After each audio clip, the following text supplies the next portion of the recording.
Subscribe to this podcast to get exclusive access to the after show Shooting the Breeze. Today, I want to take a look at another segment from We Will Not Be Silenced by Erwin W. Lutzer. And this is going to be on freedom of speech and its myth, because it really is a myth. It only applies to one particular group of far left radicals, really. I found that out when I got banned off Twitter the first time for saying something that they disagreed with.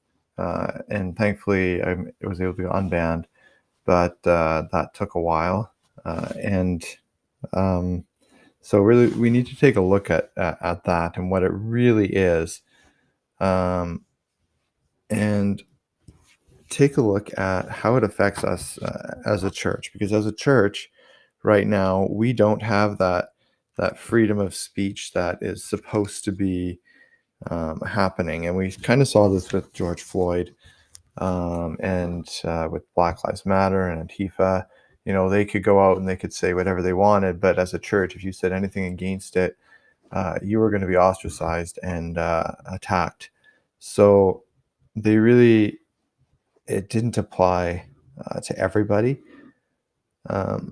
So when we look at this in terms of that situation, and how everything kind of went on there, we see people who spoke out, they were getting canceled, and cancel culture has become so prevalent in society, and politicians are afraid of it, but the right politicians use it to their advantage, to make sure that the other side can't say anything and that they'll be silenced so they can get their way. And they act really like children, as Erwin W. Lutzer puts it here. He says that in 1997, psychologist Nicholas Humphrey gave the Oxford Amnesty lecture for that year, the purpose of which was to argue in favor of censorship against freedom of expression. Specifically, it was to censor moral and religious education, especially the education a child receives at home. Children have a right not to have their minds addled with nonsense. And as we as a society have a duty to protect them from it. So we should no more allow parents to teach their children to believe, for example, in the literal truth of the Bible, or that the planets rule their lives, and we should allow parents to knock their children's teeth out or lock them in a dungeon. So they compare teaching the Bible to knocking a child's teeth out, and um, yet they're okay with shoving down our children's throats LGBTQ propaganda in schools and CRT garbage in schools and businesses. That's okay to shove down our children's throats and society's throats, but don't you dare teach religion to your children. And this is a major problem with what's going on in our society right now. It's a huge issue. So let's remind ourselves of what free speech really should be.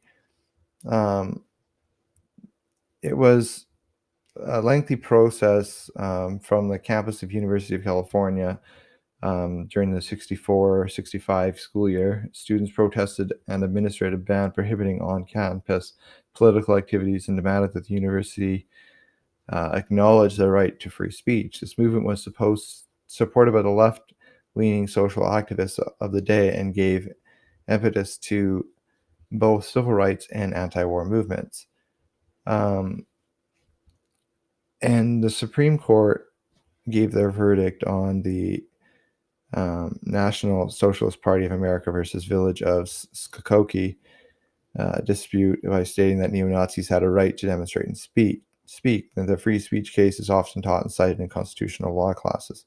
Well, now we look at now, and institutions that once favored free speech are now limiting free speech, arguing that this right is unfair, unjust, and insensitive. They say that free speech should be allowed for some groups, but not for others. Of course, religious groups falling into that not for others category. Nearly one half of millennials believe that hate speech should be banned. And then when you look at the definition of hate speech, it's just disagreeing with someone's political opinion if you're on the left. That's hate speech.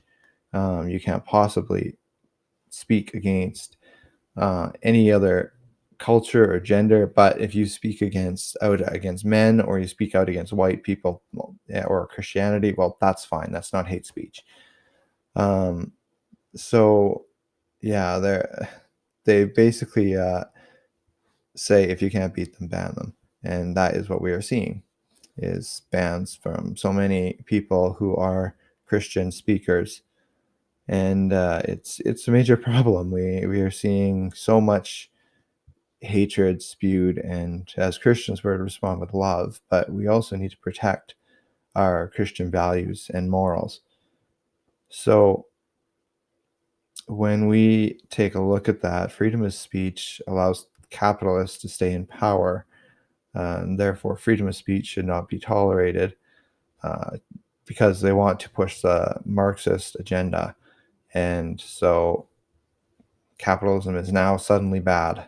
To want to be successful financially is a bad thing. No, you have to give everything to the state, and let them distribute it, so that power is equal, even though, as we discussed earlier, power is never actually going to be equal. Someone always has to be in charge. So restrictions that they would like would include the withdrawal of toleration of speech and assembly from groups and movements which promote aggressive policies, armament, chauvinism, discrimination on the grounds of race and religion, and which oppose the extensive extension of public services, social security, and medical care. And that is a direct quote from some of their writing.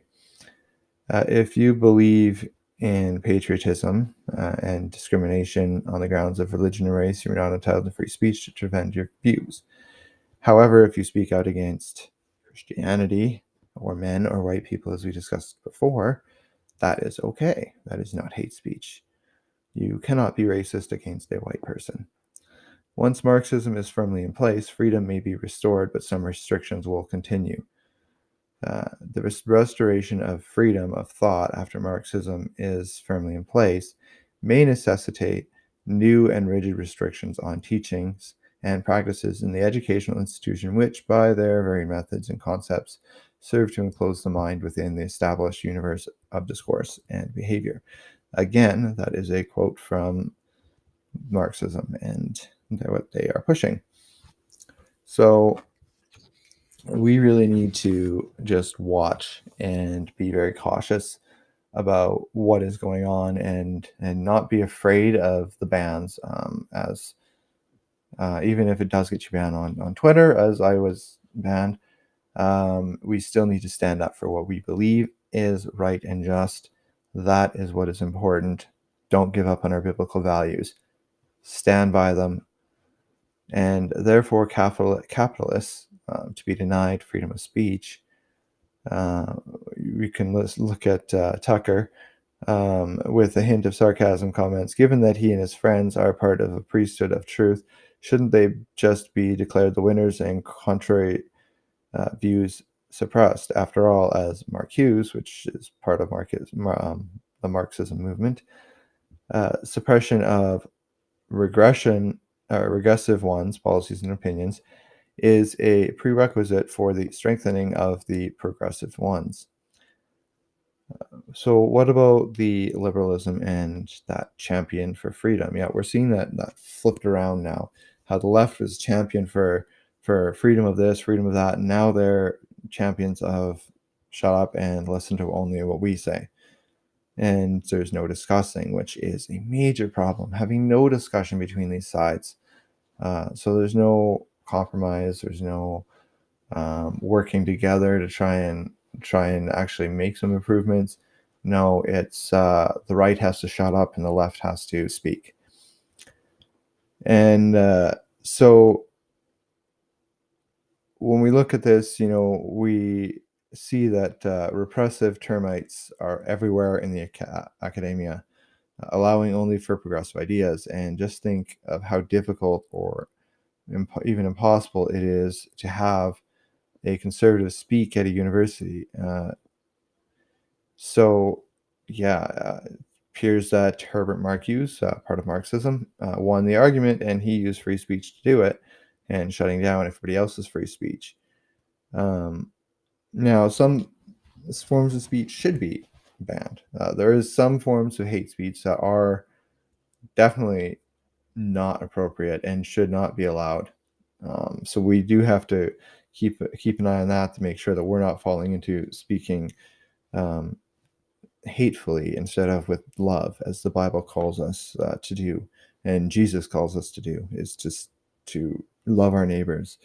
And we can't do that if we're shouting hatred and anger at them. The most effective way to reply is to tell them to remember that they're loved.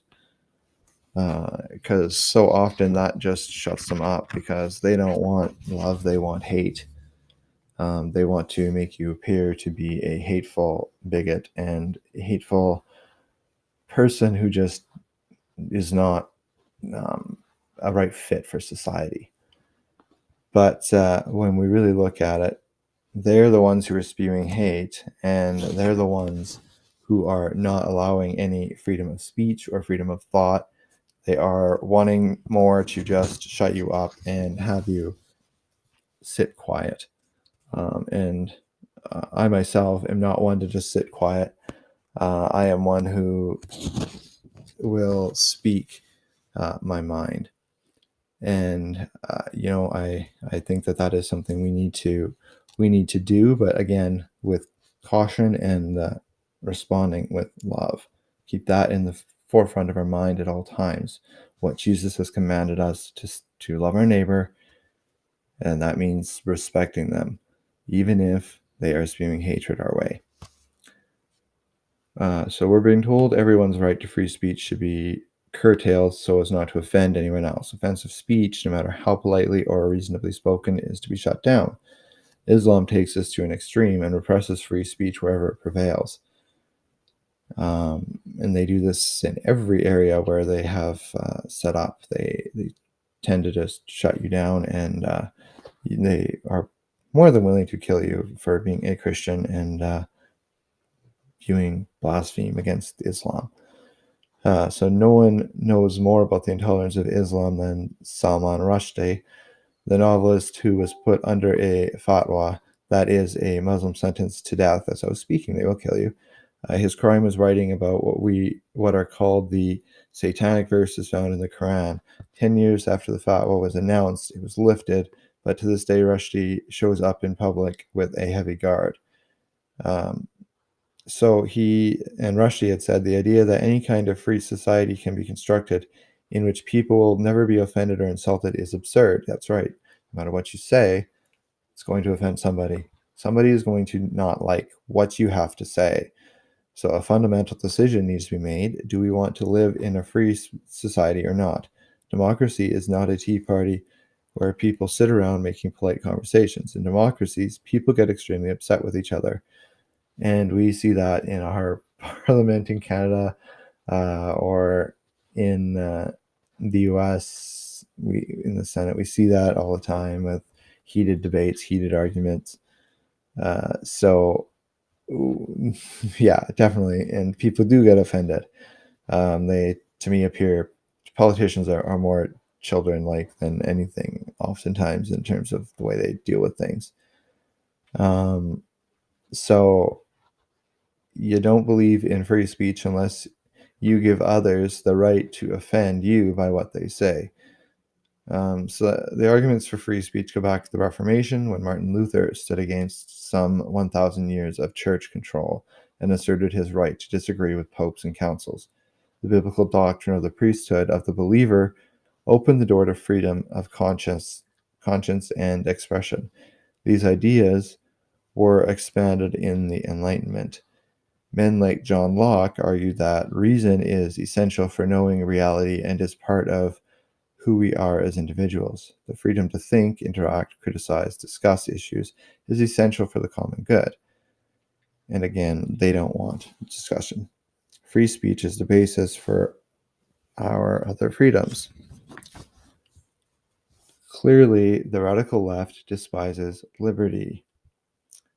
And they do. They do not want liberty. They want control. And as a church, we need to respond again with love. And we still cannot be timid. We need to not back down. We need to be bold in our belief. Boldness behind a pulpit is one thing. Boldness in a city council meeting is another. Boldness is seen most clearly when you have burned the bridge that would have enabled you to retreat to safety. There are two ways culture attempts to intimidate Christians. One is to criminalize what they say or do, and the other is to shame them. Many Christians will not be talked out of their faith, but they will be mocked out of it. Shame will cause many Christians to retreat into silence. Hate speech legislation will effectively make our witness illegal for Christians to speak against the culture, and that will be defined as hate. Hate has no place in civil debate. So Canada already has hate speech laws. Christian pastors are forbidden to preach against same-sex marriage on television, and one man, Mark Harding, was sentenced to 340 hours of sensitivity training by an imam for speaking out against Islam. So is that really freedom of speech? And again, it always goes against Christianity and what Christians believe, because having a Christian belief threatens people's control, because we let Jesus control us. Peter boldly proclaimed that the miracle that he had performed in the Bible was performed in the name of Jesus Christ of Nazareth, whom you crucified, for there is no other name under heaven given among men by which we must be saved. Acts 4:10 and 12. So he wasn't worried about it. No political correctness here. By your agreement, you let Jesus be crucified, and if you don't believe in him, you have no salvation. Again, no backing down. And when Peter and John were threatened and warned to no longer speak in the name of Jesus, they answered, "Whether it is right in the sight of God to listen to you rather than to God, you must judge. For we cannot but speak of what we have seen and heard." Verses 19 and 20. Take it or leave it. Your threats will not keep us from preaching the gospel. That's the attitude we need. Take example from the disciples. John, Peter, Paul, these are all people in the Bible, in the New Testament, who did not back down on their faith, even if it meant death, torture, banishment. They didn't care. They were standing up for what they believed. And that is an example we need to follow in today's society. We cannot let them shut us up and make it so that we cannot speak, for we have every right to speak, and we have every right to believe what we believe. So I'm going to leave you with what Erwin Lutzer leaves us here, which is, let us give a reason for the hope within us with meekness and fear. 1 Peter 3:15, and then Matthew 10:16 says, let us humbly stand for truth and leave the consequences in your hands. Teach us when to speak and when to be silent. May we be as wise as serpents and innocent as doves. Well, I have just been blessed with so many people who are requesting to be on the show, and I'm impressed with how many people want to share their testimonies or what they're doing for the Lord right now. If I haven't got back to you, I promise I will get back to you. I look forward to speaking with each of you and interviewing you, and keep tuning into the show. There's lots of new people that are coming on here, and if you're considering wanting to come on the show, just shoot me an email at tpeters745@gmail.com, and I will get back to you.